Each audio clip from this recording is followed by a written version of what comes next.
Hi guys, welcome back to the green institute channel. Today हम discuss करने वाले हैं, जैसा कि आपने थंबनेल में पढ़ लिया होगा, इंग्लिश बोलना कैसे सीखें। तो अगर आपके मन में भी ये सवाल है, अगर आप भी बहुत टाइम से कोशिश कर रहे हैं इंग्लिश लैंग्वेज को सीखने की लेकिन कोई रिजल्ट्स नहीं आ रहे हैं, तो definitely this video is for you. Please ये वीडियो एंड तक देखिएगा और आई एम श्योर इससे आपको बहुत बहुत मदद मिलने वाली है। तो पहला सवाल, इंग्लिश सीखना इतना डिफिकल्ट क्यों है?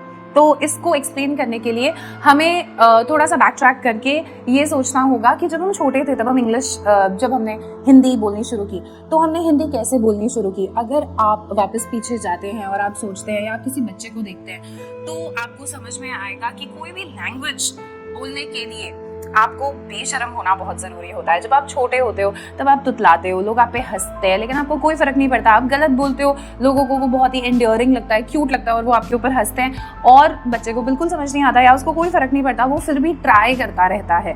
तो यही प्रॉब्लम जब हम बड़े हो जाते हैं और हम एक नई लैंग्वेज सीखने की कोशिश करते हैं, हमारा डर, हमारा ये झिझक कि हम कुछ गलत ना बोल दें, लोग हम पे हंसे ना, we take ourselves too seriously. तो ये एक बहुत बड़ी प्रॉब्लम या एक बहुत बड़ी रुकावट जिससे कि आप कह सकते हैं वो होती है इंग्लिश सीखने में।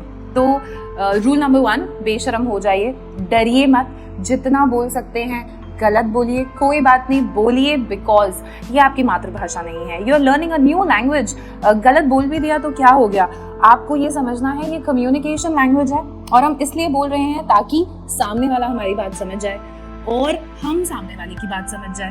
तो इसीलिए फर्स्ट रूल डेफिनेटली ये है कि आपको थोड़ा सा सेल्फ कॉन्शियस होना बंद करना होगा। दूसरा रीज़न इंग्लिश सीखने का जो लगता है कि इतना डिफ़िकल्ट क्यों है इंग्लिश सीखना, वो ये है कि जो लैंग्वेज होती है वो बहुत वास्ट होती है। इसमें ग्रामर होती है, वोकैबुलरी होती है, बहुत सारी चीज़ें होती हैं। तो आपको समझ नहीं आ रहा होता कि कहाँ से शुरू करें, कहाँ पे ख़त्म होगी। और फिर आप 2-4 यूट्यूब वीडियोस देखते हो, इधर उधर की बातें सुनते हो, फिर आपको पता चलता है ओके फाइन, ग्रामर सीखना बहुत ज़रूरी है, वोकैबुलरी सीखना बहुत ज़रूरी है, बुक्स पढ़ना बहुत ज़रूरी है, इंग्लिश मूवीज़ देखना बहुत ज़रूरी है, और आप ये सब करते हो। ग्रामर में बहुत कॉन्सेंट्रेट करते हो, वोकैबुलरी में करते हो, और फिर एक दिन कोई आपसे इंग्लिश में बात करता है और आप ब्रेन फ्रीज हो जाते हो, आपका बिल्कुल मेंटल ब्लॉक हो जाता है, आप आंसर ही नहीं कर पाते। और फिर आप सोचते हो मैंने इतनी मेहनत की लेकिन अभी भी मुझे फ्लुएंसी नहीं आई इंग्लिश की, अभी भी मैं जवाब नहीं दे पा रहा हूँ या दे पा रही हूँ। उससे आप डीमोटिवेट हो जाते हो और वहीं पे गिव अप कर देते हो। इस लैंग्वेज को आपको डर लगना शुरू हो जाता है, इंग्लिश एकदम हवा बन जाती है। तो ये एक प्रॉब्लम है। ये प्रॉब्लम इसलिए आती है बिकॉज एज ह्यूमन बींग्स हमें जब एक गोल दिख रहा होता है क्लियरली, चाहे अपने दिमाग में, अपने सामने, अगर हम उस गोल को विजुअलाइज कर सकते हैं तो उस गोल को रीच करना हमारे लिए ज़्यादा आसान होता है एज अपोज टू कोई ऐसा गोल जो हमें पता ही नहीं है। बिकॉज कुछ भी एक सेट रूल नहीं है ना कि इतनी इंग्लिश आ जाएगी अगर आपको तो आप इंग्लिश बोल सकते हो। ये तो ऐसी चीज़ है, लैंग्वेज ऐसी चीज़ है जो आप ताउम्र सीखते रहोगे और तब भी आपको सब चीज़ें नहीं आएंगी। तो इसीलिए आपको एक गोल अपने दिमाग में सेट करना बहुत ज़रूरी है। एक ऐसा गोल जिसको आप बहुत अच्छी तरीके से देख सको, विविडली आपकी आंखों के सामने होना चाहिए। तो कैसे शुरुआत की जाए? बेसिकली आपको बेसिक इंग्लिश पे सबसे पहले कॉन्सेंट्रेट करना चाहिए।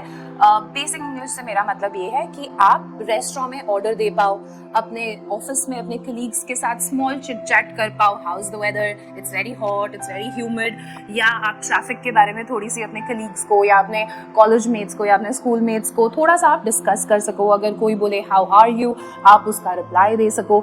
तो ये इसको बोलते हैं बेसिक इंग्लिश, जो नॉर्मल आपके डे टू डे लाइफ में काम आ सकती है। तो ये बेसिक इंग्लिश का लेवल रीच करने के लिए आपको मिनिमम आने चाहिए 1000 words and 200 sentences. 1000 words 200 sentences. Okay, तो ये है आपका गोल, आपका पहला गोल इंग्लिश लैंग्वेज सीखने के लिए कि मुझे 1000 वोकैबुलरी के वर्ड्स चाहिए और मुझे 200 सेंटेंसेस चाहिए।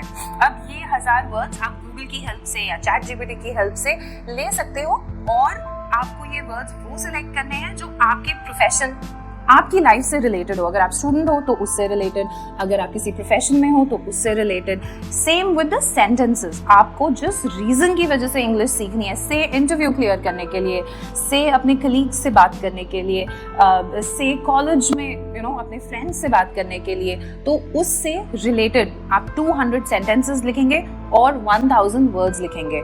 अब आपको टाइम फ्रेम देना है अपने आप को 3 महीने, लेट्स से 3 महीने, मेरे ख्याल से 3 महीने एक डिसेंट टाइम है। आप इसको एडजस्ट कर सकते हो अपने नीड्स, अपने कैलिबर के हिसाब से। तो अगर मैं बोलूँ 90 डेज में आपने 1000 वर्ड्स और 200 सेंटेंसेस करने हैं, तो बेसिकली इसका अगर आप डिवाइड करोगे तो आपको 2.2222 आ रहा है, तो 2 सेंटेंसेस डेली के याद करने हैं। और 1000 वर्ड्स अगर आप डिवाइड करोगे 90 डेज में तो 11.1111 आ रहा है, तो 11 शब्द आपने रोज के याद करने हैं। अब ये 11 शब्द और जो 2 सेंटेंसेस हैं वो आपने एक जर्नल मेंटेन करना है, लिखना है, एक कॉपी मेंटेन करनी है जिसमें आप लिखोगे date this my final goal after 3 months, इतना होगा। और रोज का आपने लिखना है कि मैंने आज के ये 11 वर्ड्स याद किए। अब ये वर्ड जरूरी नहीं है कि आपको बड़े कोई भारी भारी टोरेंशियल वेदर याद करना है या कोई कॉम्प्लिकेटेड वर्ड्स याद करने हैं। Basic English words, nose, lips, eyes, table, chair, restaurant, things like that। आपने जो सिंपल वर्ड्स होते हैं जो डे टू डे लाइफ में आपके यूज होते हैं, has, have, had, should, could, would, ऐसे करके आपने वर्ड्स लिखने हैं जो आसान वर्ड्स होते हैं। इसमें से बहुत सारे आपको आते होंगे जो दिन के 11 होंगे। जैसे मैं आपको 1000 वर्ड्स बोल रही हूँ, उसमें से 500 वर्ड्स आप सबको आते होंगे। हमने बचपन से इतनी इंग्लिश सुनी है, बोली है, हमारी टेक्स्ट बुक्स में होती है, हर जगह होती है, तो आप में से 500 वर्ड्स तो आते होंगे। बस अब आपने इन्हें रिवाइज करना है। शायद 500 नए वर्ड सीखने हैं और 500 जो पुराने हैं वो रिवाइज करने हैं। तो इनको भी छोड़ना नहीं है ये सोच के कि मुझे आते हैं, आपने ये भी लिखने हैं। As simple as cat, dog, camel, cow, duck, ठीक है, ये सब आप लिखोगे। तो आपने रोज के 11 वर्ड्स और 2 सेंटेंसेस याद करने हैं। अब इससे क्या होगा कि आपको ना हर दिन अपनी प्रोग्रेस दिखेगी। आपको पता चलेगा कि ओके आज मुझे 11 वर्ड्स आते हैं, 2 दिन के बाद आपको 22 वर्ड्स आएंगे, 3 दिन के बाद आपको 33 वर्ड्स आएंगे, है ना, और ऐसे ही आपको 6 सेंटेंसेस आएंगे। अब आपने ये याद करने, इनको अब आपने रीइंफोर्स भी करना है। चाहे आप अपनी फैमिली के साथ करें, अपने फ्रेंड्स के साथ करें, आप अपने कलीग्स के साथ करें। तो सपोज आपने जो सेंटेंसेस सीखे हैं, हाय, हाउ आर यू सीखा आपने एक सेंटेंस, तो आपको अगले दिन ऑफिस में जाके किसी को बोलना ही है, हाय, हाउ आर यू, या तो इससे क्या होगा कि आपको और अच्छे से कॉन्फिडेंस लगेगा कि मैं ये बोल सकता हूँ, मैं ये बोल सकती हूँ, और आपको याद भी और अच्छे से रहेगा। और आपने रिवाइज करते रहना है। जब 6 सेंटेंसेस हो गए तो आप वो सारे जो पीछे के हैं वो भी रिवाइज करोगे। ऐसे ही वर्ड्स हैं, आप उनको भी यूज करोगे और उन्हें रिवाइज करोगे। जैसे शायद आपने एक शब्द सीखा हो डॉग, तो आप जब भी एक डॉग देखो बोलो ओ आई सी अ डॉग, है ना। तो ऐसे करके आपने इसको यूज करना है अपने डे टू डे लाइफ में। उससे आपको एक सेट गोल दिखेगा, उससे आपको पता चलेगा ओके अब मुझे इतने वर्ड्स आ गए हैं, है ना, इतने सेंटेंसेस आ गए हैं। One more good idea is कि आप ये सारे वर्ड्स और ये सारे सेंटेंसेस लिख लो और किसी ऐसी जगह पे चिपका दो जहाँ पे आप इसको बार बार पढ़ सको। तो जरूरी नहीं है कि आपको ध्यान लगा के पढ़ना है इसको, बस आप जैसे कोई भी जो हमारे रिलीजियस सॉन्ग्स होते हैं, आरतियाँ होती हैं, जैसे आप वो पढ़ते हो वैसे ही आप इनको पढ़ते रहो विदाउट थिंकिंग कि आपको याद हो रहे हैं कि नहीं। आफ्टर सम टाइम आपका जो सबकॉन्शियस माइंड है वो इतना इंटेलिजेंट है, वो ग्रास्प कर ही लेगा, उसको याद हो जाएंगे। और उसके बाद जब आपको कोई बोलेगा हाय हाउ आर यू, तो आप देखना आपको इंस्टेंटली आंसर पता होगा कि अब क्या बोलना है। Oh I am good, how about you, और आप खुद से शॉक हो जाओगे कि ओ माय गॉड मैं तो ब्रेन फ्रीज नहीं हुआ, मैंने तो आंसर दे दिया। ओके, सो ये जो प्लान है ये आपको कॉन्फिडेंस देगा और उससे आपको फील गुड फैक्टर आएगा, जिससे आप मोटिवेटेड रहोगे और आप आगे इंग्लिश के ऊपर वर्क कर सकते हो। ग्रामर बहुत इंपॉर्टेंट है, बुक रीडिंग बहुत इंपॉर्टेंट है। इट्स ट्रू कि आपको सॉन्ग सुनने चाहिए इंग्लिश में, मूवीज़ देखनी चाहिए, बट ये रियलिस्टिक नहीं है। जब आप छोटे थे आपने हिंदी सीखी थी तो आप कर्ता ने कर्म से संप्रदान के लिए उससे पहले से आप हिंदी में बात कर लेते थे। और ग्रामर सीखने से क्या होता है, जब आप कॉन्वर्सेशन कर रहे होते हैं इतना टाइम किसी के पास नहीं है कि ओके आप अपने ग्रामर के रूल्स लगाओ और फिर कॉन्वर्सेशन में एक पूरा सेंटेंस फ्रेम करो।